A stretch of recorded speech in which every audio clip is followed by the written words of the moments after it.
आज आप लोग यहाँ तेलंगाना स्टेट में विधानसभा के लिए हो रहे आम चुनाव में अपनी पार्टी के उम्मीदवारों के समर्थन में व खासकर पार्टी के यहाँ state president Shri RS. Parveen Kumar, जो काबिल, ईमानदार, मिशनरी व निष्ठावान भी हैं, ये भी चुनाव लड़े हैं और इनको आप लोग अपना मुख्यमंत्री बनाने के खास उद्देश्य के साथ ही मुझे सुनने के लिए यहाँ इकट्ठा हुए हैं। तो उसके लिए मैं आप सभी लोगों का हार्दिक दिल से आभार प्रकट करती हूँ। हालांकि इनकी कामयाबी के लिए यहाँ के स्थानीय कोऑर्डिनेटर व नेताओं के साथ साथ केंद्रीय स्टेट कोऑर्डिनेटर एवं राज्यसभा सांसद श्री रामजी गौतम भी पूरे जी जान से लगे हुए हैं। इनकी भी मैं बहुत बहुत आभारी हूँ। और अब मैं यहाँ हो रहे विधानसभा आम चुनाव में ये कहना चाहूंगी कि हमारी पार्टी ये चुनाव आपके तेलंगाना प्रदेश की अधिकांश विधानसभा की सीटों पर अकेले अपने बलबूते पर ही पूरी तैयारी व दमदारी के साथ ये चुनाव लड़ रही है। इसके साथ ही हमने बीएसपी से जुड़ने की तादाद को ध्यान में रखकर फिर उसी अनुपात में ही यहाँ सर्व समाज के लोगों को टिकट भी दिए हैं। लेकिन अब मैं आप लोगों का ध्यान यहाँ हो रहे विधानसभा आम चुनाव में अपनी पार्टी बीएसपी को कामयाब बनाने के लिए कुछ जरूरी बातों की तरफ दिलाना चाहती हूँ। और इस संदर्भ में सबसे पहले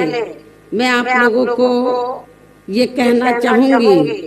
कि आजादी के बाद इस लंबी अवधि में भी यहाँ सभी विरोधी पार्टियों की रही सरकारों में आपके प्रदेश सहित पूरे देश में भी सर्व समाज में से विशेषकर एससी, एसटी, ओबीसी, मुस्लिम व अन्य धार्मिक अल्पसंख्यकों के साथ साथ गरीबों, मजदूरों, किसानों, व्यापारियों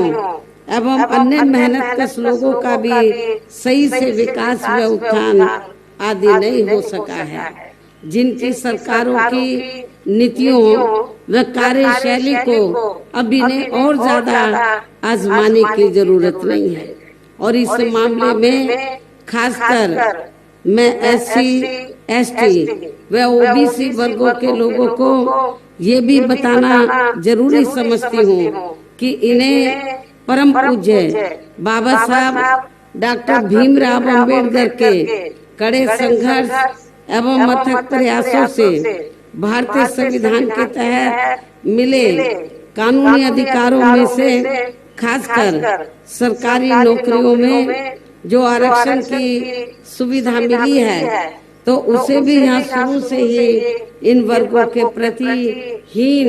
व जातिवादी मानसिकता रखने वाली सभी विरोधी पार्टियों की रही सरकारें प्रभावहीन बनाने में तथा इसे अब धीरे धीरे खत्म करने की भी पूरी कोशिश में लगी हुई है। यही मुख्य वजह है कि देश में आजादी के बाद व शुरू में केंद्र व अधिकांश राज्यों में भी काफी लंबे समय तक सत्ता में आसीन रही कांग्रेस पार्टी ने और अब पिछले कुछ वर्षों से केंद्र एवं काफी राज्यों में भी बीजेपी व अन्य विरोधी पार्टियों की भी रही सरकारों ने इनका ये आरक्षण का कोटा अभी तक भी पूरा नहीं किया है। पदोन्नति में आरक्षण को तो इन्होंने मान्य कोर्ट की आड़ में काफी हद तक खत्म ही कर दिया है। और इस मामले में लगभग यही खराब स्थिति हमें यहाँ आपके तेलंगाना प्रदेश में भी देखने के लिए मिल रही है। इसके साथ ही अब इन वर्गों के लोगों को प्राइवेट सेक्टर में आरक्षण दिए जाने की व्यवस्था किए बिना ही केंद्र व राज्यों में भी ज्यादातर सरकारी कार्य यहाँ प्राइवेट सेक्टर के जरिए देश के अधिकांश बड़े बड़े पूंजीपतियों व धनना सेठों को ही दिए जा रहे हैं, जिसके कारण अब पूरे देश में इन वर्गों के लोगों को आरक्षण का बहुत कम ही लाभ मिल पा रहा है। और इससे अब पूरे देश में SC/ST के साथ साथ OBC वर्गों को भी काफी ज्यादा नुकसान हो रहा है। और यहाँ मैं आप लोगों को ये भी कहना चाहूंगी कि कांग्रेस के वरिष्ठ नेता तो इस समय चुनाव के दौरान SC/ST व OBC वर्गों का वोट लेने के लिए ये बड़े पैमाने पर प्रचार कर रहे हैं अपनी चुनावी जनसभाओं में कि जातीय जनगणना होनी चाहिए। लेकिन आप लोगों को ये मालूम होना चाहिए, जो जातीय जनगणना कराने की बात कर रहे हैं तो तब तो उनको अपने लोगों को ये मालूम होना चाहिए। और कांग्रेस के नेताओं को मैं बताना चाहती हूँ कि जो आज ये लोग जातीय जनगणना की बात कर रहे हैं, जब केंद्र में कांग्रेस पावर में थी अंग्रेजों के जाने के बाद लंबे अरसे तक पावर में रही, तो अति पिछड़े वर्ग के लोगों ने SC/ST की तरह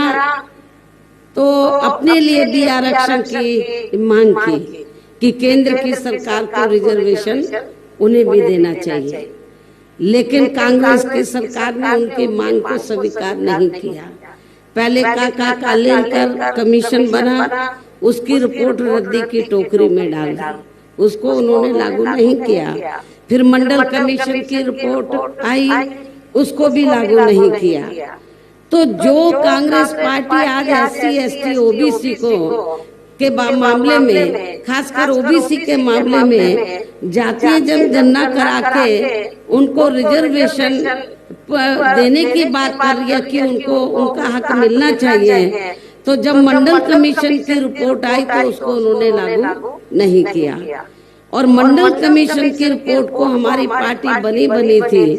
तो पूरे देश में हमारी पार्टी ने इसको लागू कराने के लिए केंद्र की सरकार पर, कांग्रेस पर दबाव बनाने के लिए हमने काफी एजिटेशन किया। लेकिन कांग्रेस ने उसे स्वीकार नहीं किया, मंडल कमीशन की रिपोर्ट को माना नहीं। लेकिन हमारी पार्टी बनी थी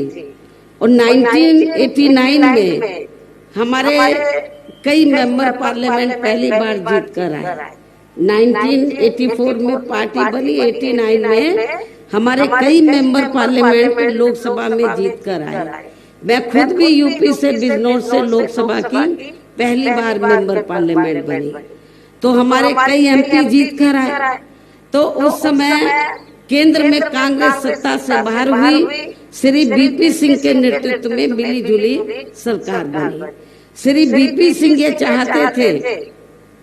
कि BSP भी सरकार में शामिल हो, और BP सिंह जी ने ये कहा मान्यवर श्री कांशीराम जी से कि हम मायावती को जो भी मिनिस्ट्री बड़ी चाहे हम देने के लिए तैयार हैं, लेकिन सरकार में शामिल हो जाए। तो उस समय हमने श्री BP सिंह को ये कहा, वो प्रधानमंत्री थे, हमने उनको ये कहा कि हमें कोई बड़ा मंत्रालय आपका नहीं चाहिए, हमारी दो मांगे हैं। पहली मांग ये है कि मंडल कमीशन की रिपोर्ट को लागू करो, जो कांग्रेस ने लागू नहीं की है। और दूसरी मांग ये है कि हमारे लोग कांग्रेस से ये लंबे अरसे से मांग करते रहे कि जिन्होंने भारतीय संविधान बनाया तो बाबा साहब को भारत रत्न की उपाधि से सम्मानित किया जाना चाहिए। हमारी दो मांगे स्वीकार कर लो, हमें मिनिस्ट्री नहीं चाहिए, हम आपको समर्थन दे देंगे। श्री BP सिंह की सरकार ने हमारी इन दोनों मांगों को मान लिया। इसलिए अन्य पिछड़े वर्गों के लोगों को ये मालूम होना चाहिए, कि इन्हें यानी कि ओबीसी वर्गों के लोगों को मंडल कमीशन की रिपोर्ट के तहत आरक्षण की ये सुविधा केंद्र में कांग्रेस पार्टी की रही सरकार में नहीं मिली है, बल्कि बीएसपी के कड़े संघर्ष एवं अथक प्रयासों से ही केंद्र में रही श्री बीपी सिंह की सरकार में इन्हें ये सुविधा मिली है, जिसका अब यहाँ जातिवादी विरोधी पार्टियों की सरकारें इन्हें पूरा लाभ नहीं दे पा रही हैं। इसके साथ ही श्री बीपी सिंह की सरकार में इन वर्गों के मसीहा परम पूज्य बाबा साहब डॉक्टर भीमराव अंबेडकर को भी यहाँ भारत रत्न की उपाधि से सम्मानित किया गया है, जिसके लिए वो हर प्रकार से पात्र भी थे, जो बहुत पहले ही इनको ये सम्मान मिल जाना चाहिए था, जिसके लिए विशेषकर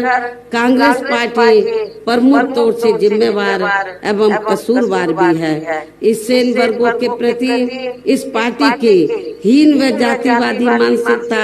साफ झलकती है, जिस कांग्रेस पार्टी ने फिर इनके कारवां को आगे बढ़ाने वाले व हर मामले में समर्पित बाबा साहब डॉक्टर अंबेडकर के कारवां को आगे बढ़ाने वाले व हर मामले में समर्पित व्यक्तित्व मान्यवर श्री कांशी नामदेव के देहांत होने पर उस समय केंद्र में रही इसी कांग्रेस पार्टी की सरकार के चलते इनके सम्मान में एक दिन का भी राष्ट्रीय शोक घोषित नहीं किया गया था। यहाँ मैं इन वर्गों के मामले में ये भी कहना चाहूंगी कि केंद्र द्वारा अभी हाल ही में देश की लोकसभा व राज्य विधानसभाओं में महिलाओं को जो 33% आरक्षण देने की व्यवस्था की गई है, तो उसमें SC, ST व ओबीसी वर्गों की महिलाओं को अलग से कुछ भी आरक्षण नहीं दिया गया है। इतना ही नहीं, बल्कि इन वर्गों के लोगों को जुल्म जाति से निजात दिलाने के लिए जो अनेकों नियम व कानून आदि बने हैं, तो उन पर भी केंद्र व अधिकांश राज्यों की सरकारें सही से अमल नहीं कर पा रही हैं, जिससे अब यहाँ खासकर दलितों व आदिवासियों के ऊपर SC व ST वर्गों के ऊपर शोषण करने वाले लोगों का मनोबल और भी ज्यादा बढ़ रहा है। और ये सब हमें यहाँ के तेलंगाना प्रदेश में भी काफी कुछ देखने के लिए मिल रहा है। और इतना ही नहीं, यहाँ की वर्तमान जो रीजनल पार्टी की सरकार है, मुझे मालूम हुआ कि वो इतनी दलितों के खिलाफ है कि दलित लोग अपने पैरों पर खड़े ना हो, वो सत्ता में ना आए, अपनी सरकार ना बना सके, तो हमारे जो स्टेट के प्रेसिडेंट हैं, तो उनके ऊपर फर्जी FIR दर्ज करा दी, उनके ऊपर और उनके बेटे के ऊपर। तो इससे इनकी दलित विरोधी मानसिकता जो है वो साफ झलकती है। तो इसी प्रकार हमें पूरे देश में मुस्लिम व अन्य धार्मिक अल्पसंख्यक समाज के लोगों की भी हालत कोई खास अच्छी नजर नहीं आती है। इसके साथ साथ अपर कास्ट समाज में से खासकर गरीब लोगों की भी आर्थिक स्थिति अभी भी पूरे देश में यहाँ काफी ज्यादा खराब व दयनीय हालत में बनी हुई है। इनके अलावा आपके प्रदेश सहित पूरे देश में सर्व समाज में से विशेषकर यहाँ गरीब, मजदूर, किसान, कर्मचारी, छोटे व्यापारी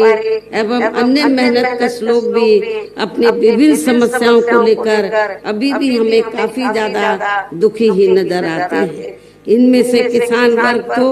केंद्र की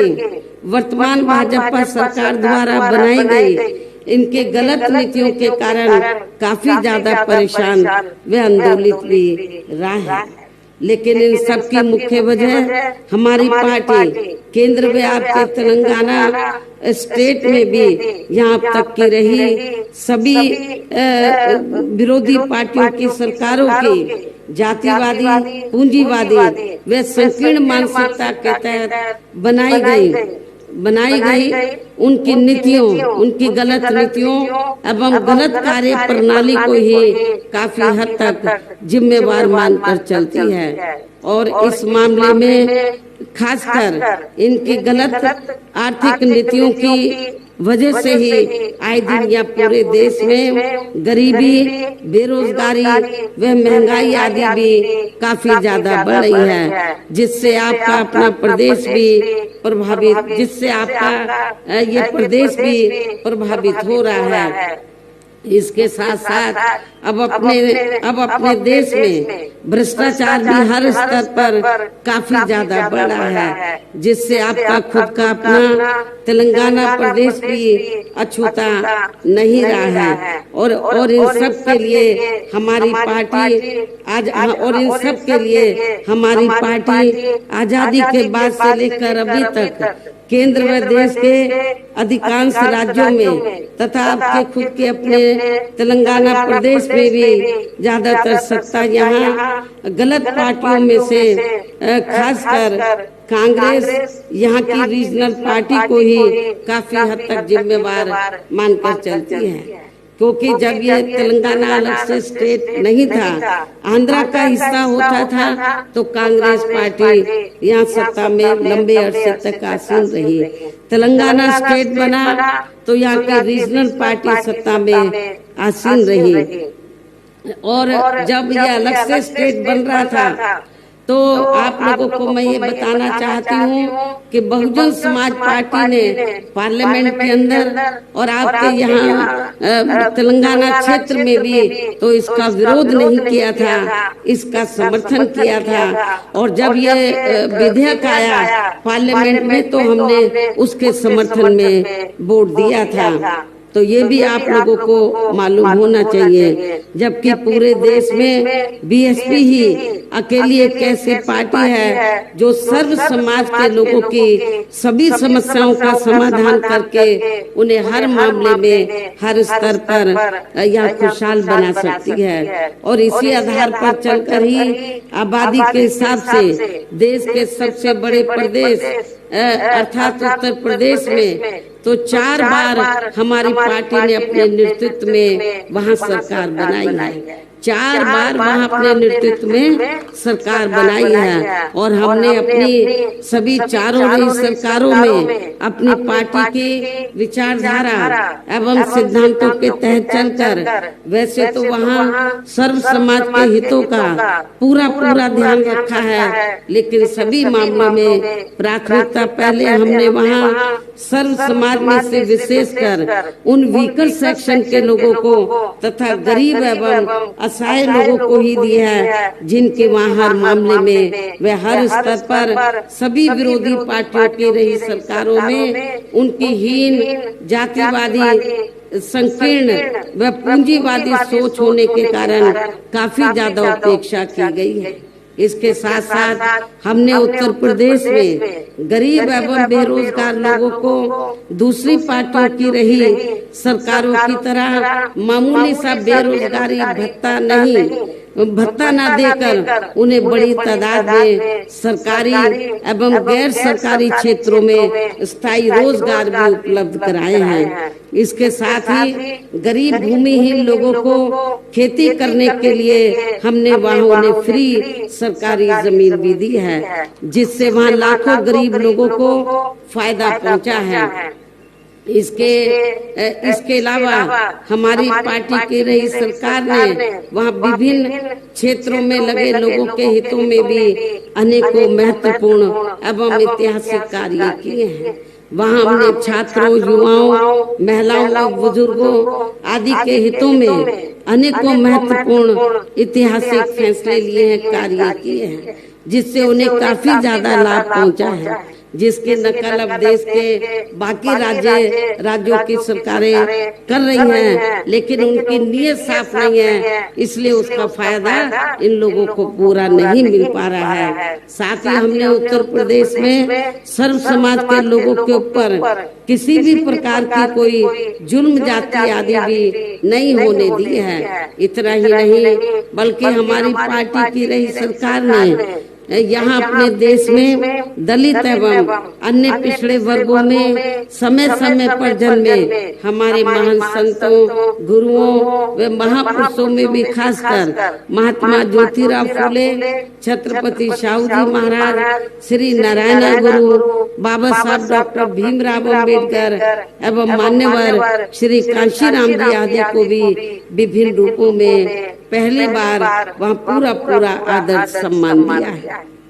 जिन्हें विरोधी पार्टियों के लोग अभी तक भी आसानी से पचा नहीं पा रहे हैं। इस प्रकार से उत्तर प्रदेश में हमारी पार्टी ने अपने सभी चारों नए शासन काल के दौरान वहाँ हर मामले में व हर स्तर पर सर्व समाज के लोगों को काफी बेहतरीन सरकार दी है। और यदि आप लोग भी यहाँ अपने तेलंगाना स्टेट में आम जनहित के व खासकर कमजोर एवं उपेक्षित वर्गों के हितों में ऐसे ही कार्य करना चाहते हैं तो फिर आप लोगों को भी उत्तर प्रदेश की तरह यहाँ अपने तेलंगाना स्टेट में भी अपनी पार्टी को हर मामले में मजबूत बना के यहाँ अपनी खुद की सर्वजन हिताय व सर्वजन सुखाय की नीतियों पर आधारित सरकार बनानी होगी, जिसके लिए अब आप लोगों को यहाँ अपने तेलंगाना स्टेट में विधानसभा के लिए हो रहे आम चुनाव में अपनी पार्टी का बेहतर रिजल्ट लाना होगा। और इसके लिए आप लोगों को वोट पड़ने तक यहाँ की रीजनल पार्टी जो सत्ता में है, यहाँ की सत्ताधारी पार्टी वे अन्य सभी विरोधी पार्टियों के साम दाम दंड भेद आदि अनेकों हथकंडों से भी जरूर सावधान रहना है। और इस मामले में खासकर आप लोगों को विरोधी पार्टियों के जारी किए गए उनके हवाई व प्रलोभन भरे चुनावी घोषणा पत्रों आदि के बहकावे में तो कतई भी नहीं आना है, जिन्हें ये पार्टियां सत्ता में आने के बाद अधिकांश अमल में नहीं लाती हैं, जिस पर से अब जनता का काफी हद तक विश्वास ही उठ गया है। इसलिए हमारी पार्टी किसी भी चुनाव में अपना कोई भी चुनावी घोषणा पत्र आदि जारी नहीं करती है। वैसे भी हमारी पार्टी कहने में बहुत कम बल्कि कार्य करके दिखाने में ही ज्यादा विश्वास रखती है। और अब मेरा यही कहना है कि आप लोगों को अपने खुद के वे अपने तेलंगाना स्टेट के भी हित में यहाँ अपनी पार्टी बीएसपी की ही सरकार बनाना बहुत जरूरी है। तभी फिर यहाँ आपके प्रदेश में परम पूज्य बाबा साहब डॉक्टर भीमराव अम्बेडकर एवं मान्यवर श्री कांशीराम जी आदि का भी अधूरा रहा सपना जरूर साकार हो सकता है। इसके साथ ही तभी फिर यहाँ अपनी पार्टी के स्टेट प्रेसिडेंट व हर मामले में कुशल नेतृत्व श्री आर.एस. परवीन कुमार को भी तेलंगाना स्टेट का मुख्यमंत्री बनाया जा सकता है, जिन्होंने अपनी आईपीएस की सरकारी नौकरी से इस्तीफा देकर वे वीआरएस लेकर अब ये पूरे जी जान से अपनी पार्टी को यहाँ मजबूत बनाने में लगे हैं, जिसे भी खास ध्यान में रखकर अब आप लोगों को श्री आर.एस. परवीन कुमार व पार्टी के अन्य सभी उम्मीदवारों को भी जो यहाँ मंच पर मौजूद हैं उन सभी को भी अपनी पार्टी के हाथी चुनाव चिन्ह के अपनी पार्टी का जो चुनाव चिन्ह हाथी है, हाथी चुनाव चिन्ह के सामने वाले बटन को दबाकर इनको जरूर जिताना है। और इसके लिए अब आप लोगों को वोट पड़ने वाले दिन अपने सभी कार्य छोड़कर वे अपने अपने पोलिंग बूथों पर समय से पहुंचकर अपना वोट डालने के लिए भी जरूर जाना है। इस प्रकार से आप लोगों को अपनी पार्टी को कामयाब बनाने का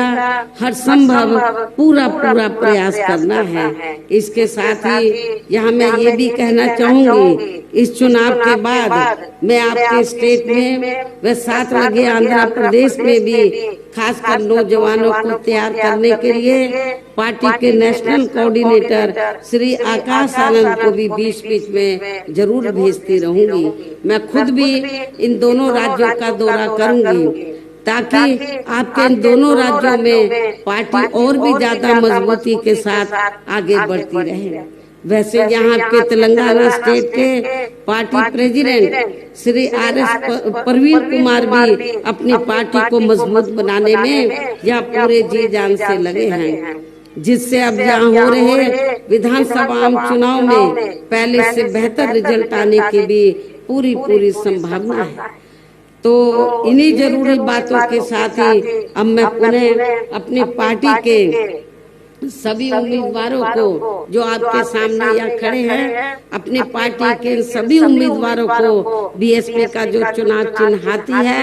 हाथी चुनाव चिन्ह के सामने वाले बटन को दबाकर इनको भारी वोटों के अंतर से जिताने की पुरजोर अपील करते हुए अब मैं अपनी बात यही समाप्त करती हूँ। जय भीम, जय भारत।